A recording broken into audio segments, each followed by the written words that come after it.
After the last episode of the cut content of Half-Life has been so long, let's have something short and simple, like reading a fun story. And by special request, this episode is about the cut Half-Life sex monster. During the development of Half-Life, Valve experimented with several new ideas for enemies, many of which have been abandoned on the drawing board. Some made it into the testing stage and were then abandoned. A cut enemy that made it into that last stage is this creepy fellow over here, called Mr. Friendly, a monster designed by Ted Buckman. Mr. Friendly has the appearance of a small horse, at least his behind section. The front section, well, he's basically a deformed bastard with long arms in which he wobbles forwards.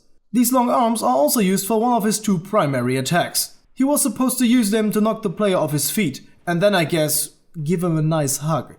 An idea that was considered in connection with the knocking to the ground attack was that Dr. Freeman loses his glasses. But creating the effect for a blurry vision would have been nearly impossible considering the technical standards of that time. Mr. Friendly's second attack is spraying vomit all over his enemies, which has been recreated with source sprites in this Garry's mod potation. It has to be noted that the original leftover files for Mr. Friendly did not include a working AI. Half-Life only included model files for Mr. Friendly and a big Mr. Friendly, alongside some attack and walking animations.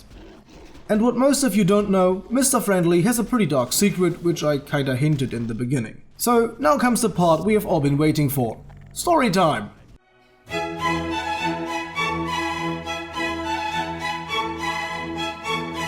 Oh yeah, right, fancy library. Yeah, that's better.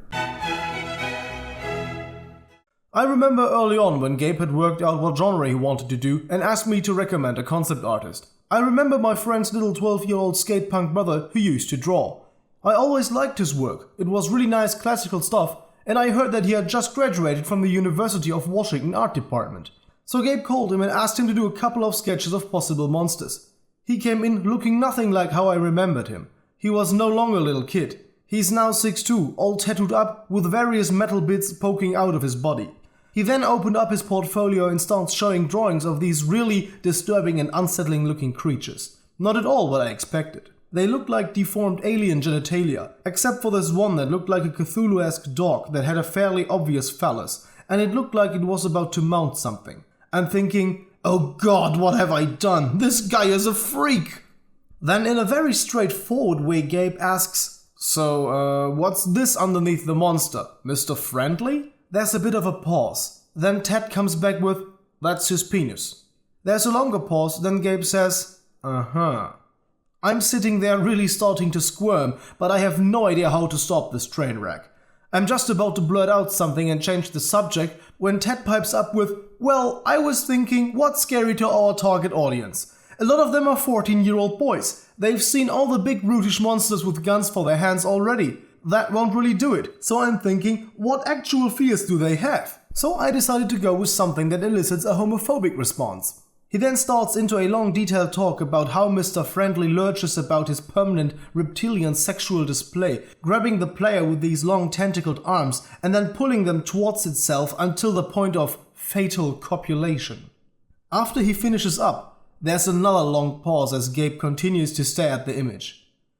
Gabe then looks up at Ted and says, excellent, that's exactly what I was looking for. He and Ted then go into this excited conversation about possible psychosexual alien behavior and clinical descriptions of disturbed adolescent sexual fantasies, and I sit back, sort of stunned, looking back and forth between the two of them, thinking, oh my god, what have I done?